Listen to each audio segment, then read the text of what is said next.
Hi, and welcome to this course on economic indicators. Before we discuss what economic indicators are, let's briefly discuss why we need to study economic indicators, the impact of these indicators on financial markets, and the central bank's reaction to these indicators. In his book, Rich Dad, Poor Dad, Robert Kiyosaki talks about increasing your financial wealth by increasing your financial intelligence. He says that financial intelligence is made up of 4 technical skills: accounting, investing, understanding markets, and the law. The goal of this course is to understand markets.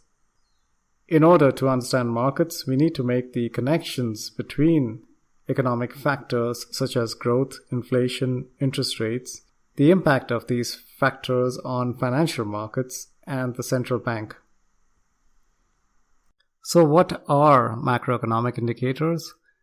Macroeconomic indicators are statistics released by government agencies and the private sector that provide us with information on the state of the country's economy, specifically growth and inflation.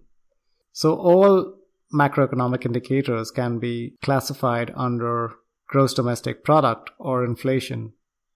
An example of a macroeconomic indicator in the US is the Quarterly Gross Domestic Product Report released by the Bureau of Economic Analysis at the US Department of Commerce.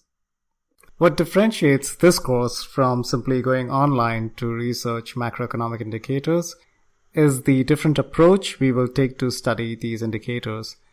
This approach that we take involves the use of an economic map. This economic map helps us understand how each economic indicator contributes to a component of the gross domestic product.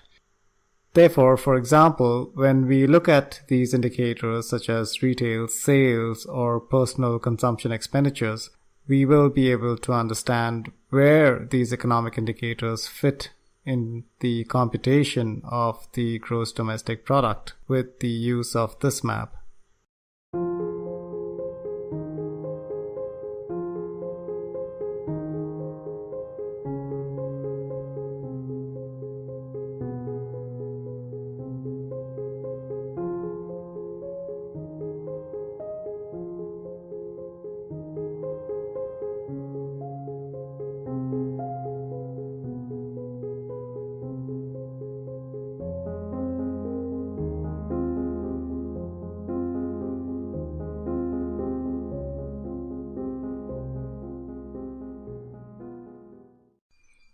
This course begins with economic and financial market fundamentals.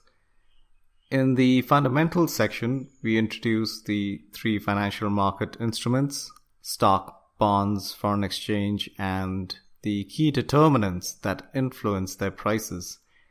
We then move on to understanding what the gross domestic product is and how the gross domestic product of a country is computed with the help of a hypothetical economy and an economic map. We also study the difference between real and nominal gross domestic product, the historical context of growth in the United States, and the king of all economic indicators, the Quarterly Gross Domestic Product released by the BEA, Bureau of Economic Analysis. In the more advanced course, we will go deeper into each and every economic indicator that falls within the 2 broad categories: gross domestic product and inflation. For each indicator, we will discuss its composition, who publishes it, its release dates, its importance based on whether it's a leading, lagging, or coincident indicator, its effect on the stock, bond, foreign exchange markets, and the central bank's reaction to each indicator. We specifically look at indicators released in the United States for the following reasons.